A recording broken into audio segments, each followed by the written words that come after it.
Hi guys, and welcome back to the corner of my room, aka Immeasurables. If you're watching on YouTube, I'm still in the corner of my room, but if you're watching on a podcast platform, this shouldn't matter to you. You're just listening. So, welcome back to Immeasurables. This episode will be ending my Pentateuch, as I like to call it, or first 5 episodes of Immeasurables. We've already been so far. It's kind of like sad to say that we're on the 5th episode already, but like I said, I've said this before, but there's gonna be 9 episodes to Immeasurables total. Episode 0 will be its own episode. I've already established that a while back. But Immeasurables season 1 will be 9 episodes. They're usually gonna be 10 episodes, but this season was a little bit different. So this episode is entitled An Open Letter to the Fashion Industry. This is a little bit different as to what I'm always talking about. I'm always reiterating the same idea. So I thought I'd change it up and write to you an open letter. Along with fashion, I'm into writing. So I've been told I'm a pretty good writer. I don't know. But yeah, an open letter will be discussing any topic, any idea you might have or suggest to me. I write a letter about, could be negative connotation, could be positive connotation, but I'll talk about it, writing them as to write them a letter, technically, as if they were going to be receiving it and they were going to be reading it or listening to it on Immeasurables, the podcast. So let me know, give me feedback if you like these or if you don't like these. I'll receive all messages the same. Also, before I begin, this is my first episode with its own trigger warning or asterisks.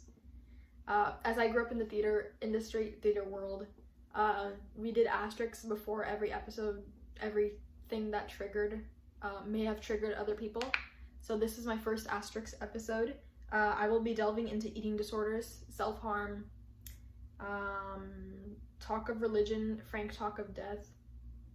If any of that offends you, click away, go to the next episode, or wait till the next episode, or watch the episodes prior. I don't want to be responsible for anything, and I'd hate to walk on eggshells the whole episode just because one person finds my content triggering. So that's that. Click away if it offends you, or stay if you like. Without further ado, an open letter to the fashion industry. I've got it all on my iPad, written out, so bear with me. An open letter to the fashion industry. To whom it may concern. High fashion needs to change. Period.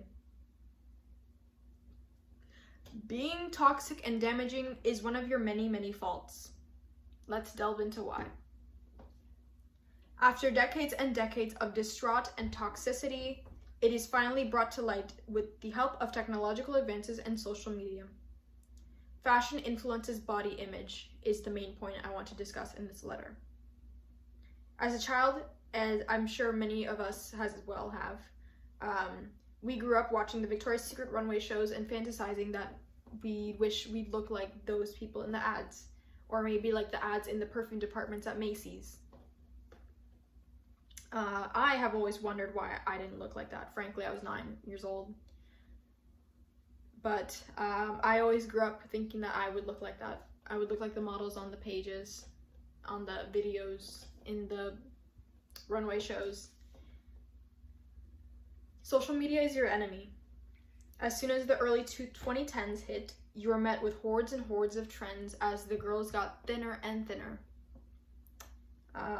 All this to meet your standards of models on the runways. Every runway season got darker and darker as shows such as YSL, among others, began to utilize human mannequins. I'll probably allude to this in another episode. Human mannequins, that's another whole other topic I want to talk about, but I'll bring that up in another episode. To their benefit. They used these human mannequins to their benefit, hoping that their profits would increase and products would be bought. Instagram is also a large cause of that as well. These influencers have also brought to light this issue of being thin as being beautiful, and often portray a picture of themselves on Instagram which is not the same thing in real life. Behind the makeup, plastic extensions, padding, whatever you may call it, you are normal and you are human. That should not be a shame to be. According to the National Eating Disorders Association, 20 million women and 10 million men will develop an eating disorder at some point in their lives, which basically means anyone around you has either had or will have or are having an eating disorder issue. The number itself is so alarming that it's such a shame that the industry has done nothing about it. No one's acknowledged it. No one's acknowledged it. It's just brushed to the side, and the factories keep producing and producing and producing and producing and producing and producing and producing these mannequins. It's not their fault though. I have nothing against them. Why would they care about us anyways? We're just the ones buying their products. We have to stop prioritizing skinny. More importantly, we have to change the standard. I have to trademark that, to be honest. Thin does not equal beautiful. Whatever you may believe in, we were created this way for a reason. You do not see the same people walking around on the streets unless they're twins. There's no reason for you to look like me or for me to look like you. So why should that be an issue? We were all created in our own same ways. You could weigh 100 pounds, you could weigh 200 pounds, you could weigh 278 pounds, you could weigh 378 pounds. It shouldn't matter. We're all humans, and the way that only one body type is shown on runways speaks a lot about the fashion industry, about you, who I'm talking to.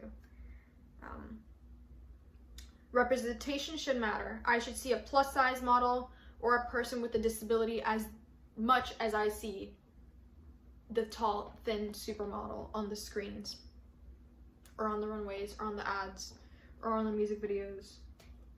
You get the idea.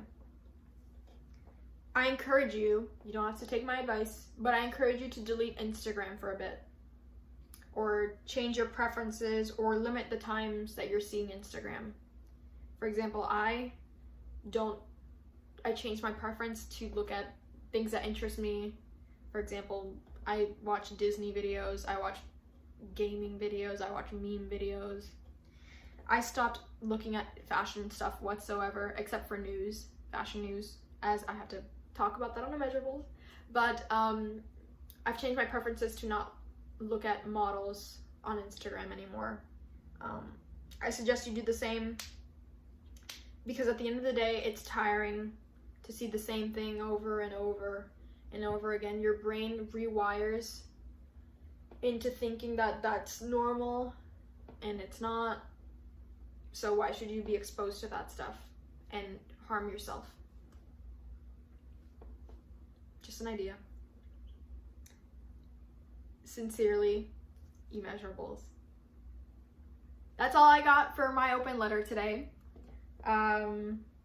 Once again, let me know if you liked it. This is totally different, a totally new concept I'm bringing to you guys. So you could like it or you could hate it. Maybe you want me to talk about something else. Maybe you can suggest to me a topic to talk about. I'll write an open letter to. Whatever you may like. This will be a reoccurring segment, so if you want me to stop them altogether, that's not a very good comment. You could ask me to change a couple of things, but I like my open letters. So just let me know what I'm doing wrong, and I'll I'll tailor to your standards. Whether it's constructive criticism or challenging it all together, I'll respect your opinions as much as you respect mine. So we'll take all messages into consideration. Thanks again for listening to episode 5. The season's almost over. I'm kind of nervous, but excited. I'm totally excited. I have so much to bring to you guys. You are not ready. Once again, thank you for listening to Immeasurables. If you liked my content, be sure to subscribe, follow, share it to your friends, share it to your grandmother, share it to your dog. I'd like to change the fashion industry for good. So thanks for listening. Signing off.